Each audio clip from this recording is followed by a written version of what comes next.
안녕하십니까. 서민 홍영표TV의 홍영표입니다. 오늘은 조선일보 사설 제1편이었습니다. 유튜브 2편 동아일보 사설, 오늘 3편으로 중앙일보 사설을 읽어드리겠습니다. 그리고 제 의견을 말씀드리고 댓글 몇 개 소개해드리고 요약하면서 끝내겠습니다. 여권, 중앙일보 사설, 여권은 조국 구하기 접고 벼랑 끝 중산급 중산층 구하기 전념하라. 다시 한번 읽어드리겠습니다. 여권은 조국 구하기는 접어라. 벼랑 끝에 서 있는 중산층 구하기에 전념하라. 조국 사태의 와중에 중산층이 벼랑 끝에 섰다. 문재인 정부가 3년째 밀어붙인 미증유의 정책 실험,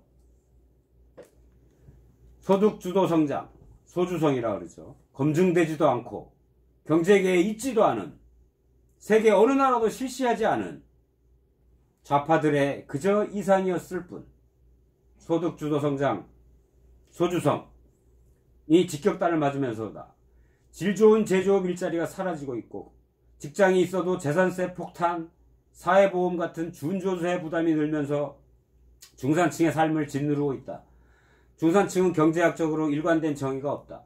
과거에는 주택과 자가용 소유 여부가 기준이 되기도 했지만 선진국에선 독서와 여가를 즐길 여유가 있어야 중산층이다. 선진국이란 바로 이들 중산층이 탄탄한 국가들이다.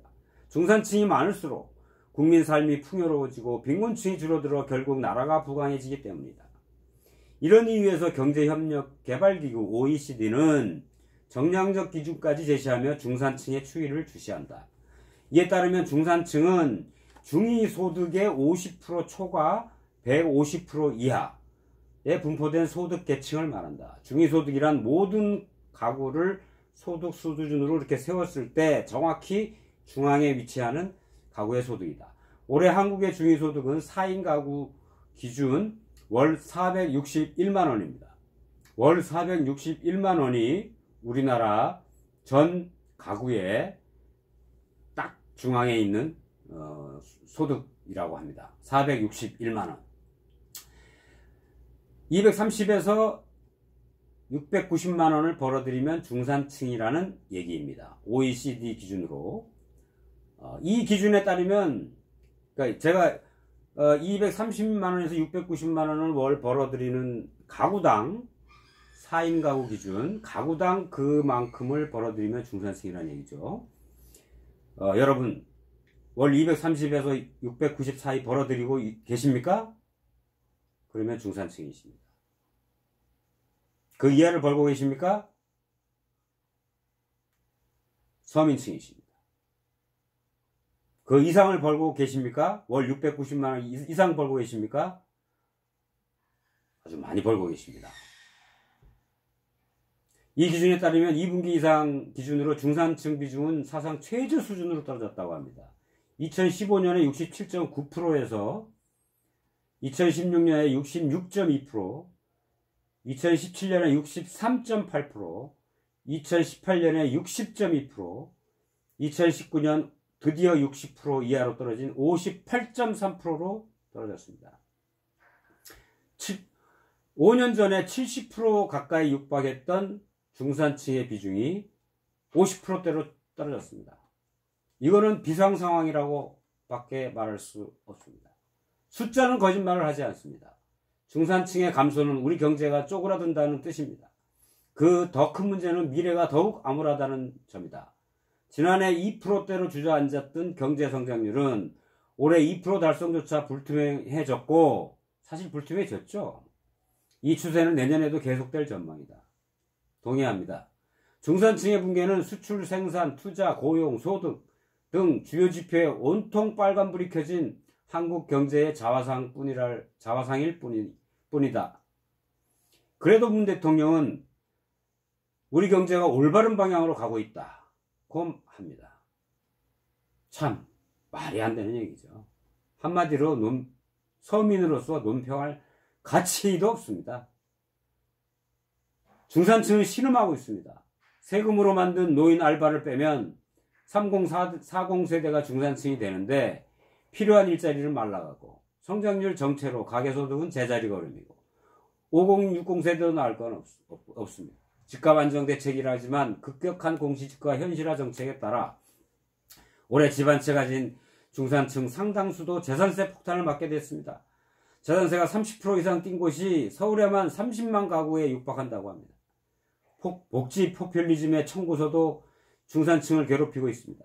복지 확대에 따라 고용보험, 건강보험, 산재보험 등 4대 사회보험 비용이 급증하면서 이 문재인 케어 때문에 그렇죠. 여러분 잘 아셔야 됩니다. 문재인 케어 의료 보장보험을 늘린다 하는 거잖아요.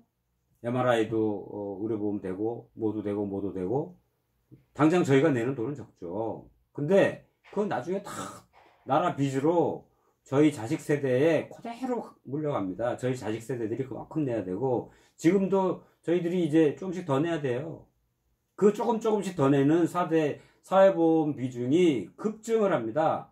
그래서 내년에는 이들 보험료가 직장인 월급의 9%에 도달하게 됩니다. 이거 강제로 뛰는 세금이랑 마찬가지입니다. 지금도 5천만 원 넘으면 1억 넘으면 예를 들어 1억 5천 넘으면 연봉이 자기 연봉의 거의 30% 이상 뜁니다. 모든 직장인은 원천징수 뛰는데 그거는 소득세입니다. 그 소득세 뛰는 게 적게는 뭐 7, 8%에서 많게는 지금 30%까지 뛰어요. 근데 거기다가 또 이 4대 보험 해가지고 또 9%까지 뛴다는 거 아니에요. 이거 강제로 뛰는 겁니다. 그러면 얼핏 합쳐도 중산층 월 230에서 690인데 저희 소득세 안 내는 저기가 한 400만 원인가요? 440만 원 이하는 소득세 안 내죠? 가구당? 나중에 연말정산해서 다 돌려받으니까. 그래도 15% 이상 거의 20% 가까이 세금 내야 돼요. 일반 서민층도. 돈 많이 버는 사람 30% 40% 내는 거 뭐 안 아깝죠. 그렇게 또 받아야 되죠. 근데 문제는 서민들의 세금이 늘어나는 데다가 또 준재서도 늘어나고 나라 빚도 늘어나고 이게 아주 심각한 문제라는 거죠. 근데 대통령께서는 우리 경제 이제 잘 돌아가고 있다. 참 편하신 말씀하고 계십니다. 계속해서 읽어드리겠습니다. 한 달 넘는 소득이 손에 쥐어보지도 못하고 준조세로 원천징수되고 중산층이 버티지 못하고 빈곤층, 여기서 빈곤층이라 하면 중위소득의 50% 미만을 빈곤층이라고 한답니다. 중산층으로 버티지 못하고 중산층에서 빈곤층으로 내려앉을 수밖에 없는 현실이라는 겁니다. 지금 이런 상태가 되면 저희 서민들 바보 아닙니다. 금방 중산층이었다가 직장만 나오면 금방 빈곤층 됩니다. 한 달에 400만 원, 500만 원 월급 있을 때는 중산층이었는데 직장 나오면 바로 빈곤층 됩니다. 왜? 수입이 제로기 때문에요. 근데 건강보험료도 내야 되고 또 왜? 주민세도 내야 됩니다.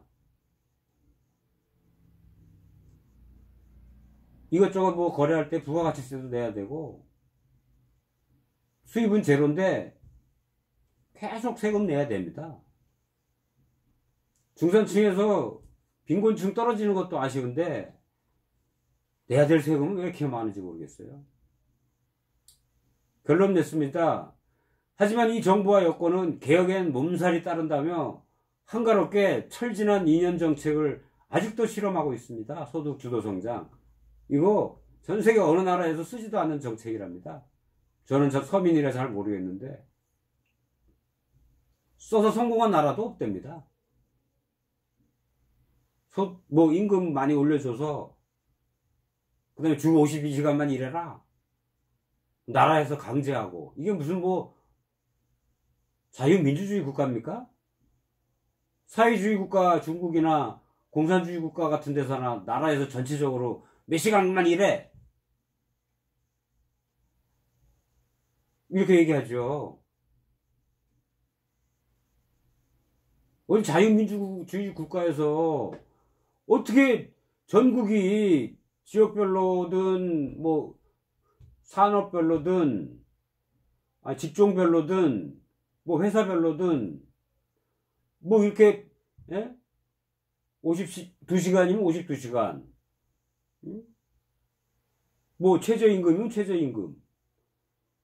아니 이렇게 아주 세분하게 구분을 해서 정부에서 가이드라인을 줄 수 있어요.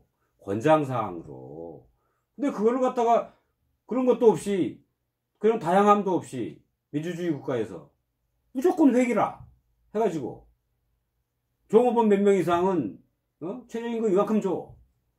종업원 몇 명 이상은 언제부터 주 52시간 무조건 지켜야 돼. 이게 나라입니까? 자유민주주의 나라입니까? 이게? 공산주의 나라입니까? 무조건 이렇게 해. 그렇게 해서 지금 국민들이 지금 얼마나 지금, 서민들이 지금 얼마나 지금 손해를 보고 있습니까? 지난 2년 반 동안. 경제는 경제대로 망가질 대로 망가지고.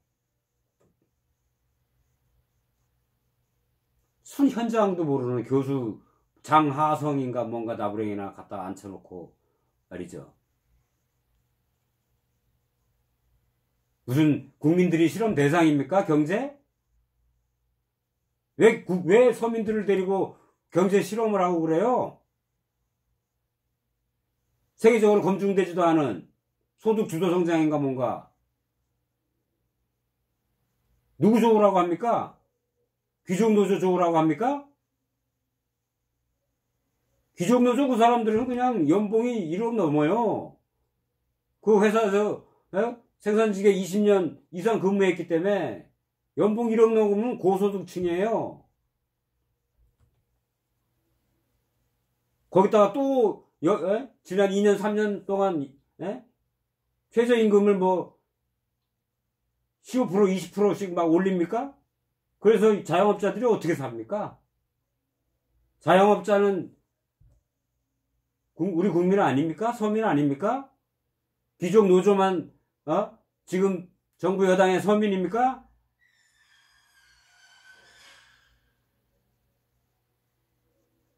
일반 서민을 대표해서 말했습니다. 일반 서민의 현장에 좀 제발 좀 가보십시오. 먹고 살기 힘들다고 죽고 아우성입니다. 난리입니다. 난리. 근데 지금 경제가 잘 돌아가고 있다고요? 반성하세요. 집권여당. 내년 총선에 표 얻을 생각하지 마세요. 가만히 안 내비웁니다. 국민들이 바보가 아닌 이상 내년 총선에 다 확 갈아버릴 겁니다. 제 예상입니다. 지금 국회의원들, 지금 장관들, 지금 집권층, 지금 대통령, 내년에 다음번 기회에 아마 싹 갈아버릴 겁니다. 서민들의 먹고 사는 문제, 이렇게 소득 주도 성장이라는 미명 아래 실험 대상으로 전락시켜갖고 이렇게 못 살도록 서민을 만들어 놓은 그 책임, 대한민국 서민들이 반드시 물을 것이라고 봅니다. 반드시 물어주십시오. 이 영상을 시청하고 계시는 분들, 반드시 그 책임을 현 집권 여당에 물어주시기 바랍니다.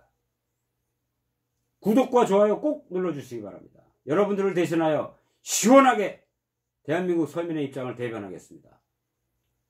서민 홍영표 TV였습니다. 감사합니다.